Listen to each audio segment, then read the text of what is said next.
রাজধানীর মিরপুরে কালশির তালতলা বস্তির আগুন নিয়ন্ত্রণে এসেছে ফায়ার সার্ভিসের 6টি ইউনিট ও স্থানীয়দের প্রায় 2 ঘন্টার চেষ্টায় আগুন নিয়ন্ত্রণে আসে। এ ব্যাপারে আরও জানাতে আমাদের সাথে যোগ দিচ্ছেন সহকর্মী শরীফুল ইসলাম খান এবং লাভলি বিথি।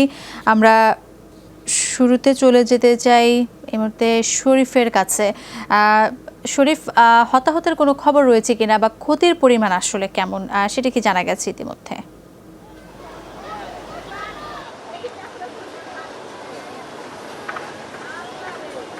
শাইলা, এখন পর্যন্ত ফায়ার সার্ভিসের পক্ষ থেকে কিংবা স্থানীয় জনগণের পক্ষ থেকে হতাহতের কোনো খবর নিশ্চিত করা হয়নি। ফায়ার সার্ভিসের পক্ষ থেকে কিছুক্ষণ আগে ব্রিফ করে যেটি বলা হয়েছে যে আগুন নিয়ন্ত্রণে, বাট এখনও কিন্তু আপনি দেখতে পাচ্ছেন যে ফায়ার সার্ভিসের অন্তত 6টি কল থেকে বিরামহীনভাবেই পানি দেওয়া হচ্ছে। আপনি নিশ্চয়ই সেই চিত্রটা দেখতে পাচ্ছেন, অর্থাৎ আগুন নিয়ন্ত্রণে রয়েছে কিন্তু একবারে নিঃশেষ হয়নি। এখনো নিঃশেষ করার আগ পর্যন্ত আসলে ক্ষয়ক্ষতি কিরকম হয়েছে সেটিও চূড়ান্ত করে বলা যাবে না।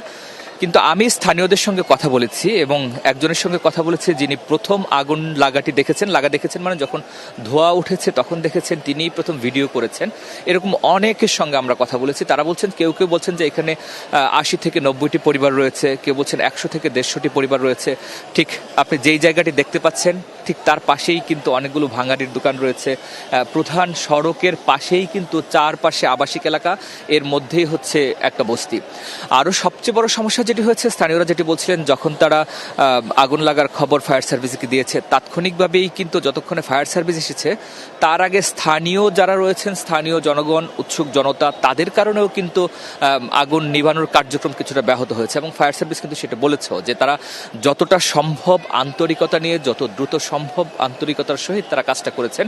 কিন্তু স্থানীয় যারা রয়েছেন তারা যতটা না সহযোগিতা করেছেন, বরং তাদের উৎসাহের কারণে, উৎসুক মানুষের কারণে তাদের কাজে এক ধরনের প্রতিবন্ধকতা তৈরি হয়েছে। এখন পর্যন্ত আগুন একদমই নিঃশেষ হয়ে যায়নি। আর এই বস্তিতে আগুন কিংবা ঢাকা শহরে আগুন লাগার ঘটনা কিন্তু এই প্রথম না। আপনি যদি আরও আগের ঘটনাগুলো দেখেন, মিরপুরে এই ঘটনা ছাড়াও বিশেষ করে পুরান ঢাকার নিমতলিতে যে অগ্নিকাণ্ড হয়েছিল 2010 সালের 3 জানুয়ারি, অনেক মানুষ মারা গিয়েছে।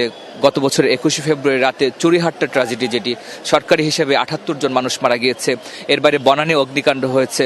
তো এসব বিষয়গুলো কিন্তু মূলত এই ঘটনার পরপরই নানা রকম তদন্ত কমিটি হয়, কিন্তু কদিন পরপরই কিন্তু রাজধানীতে আমরা এই ধরনের অগ্নিকাণ্ড দেখেছি।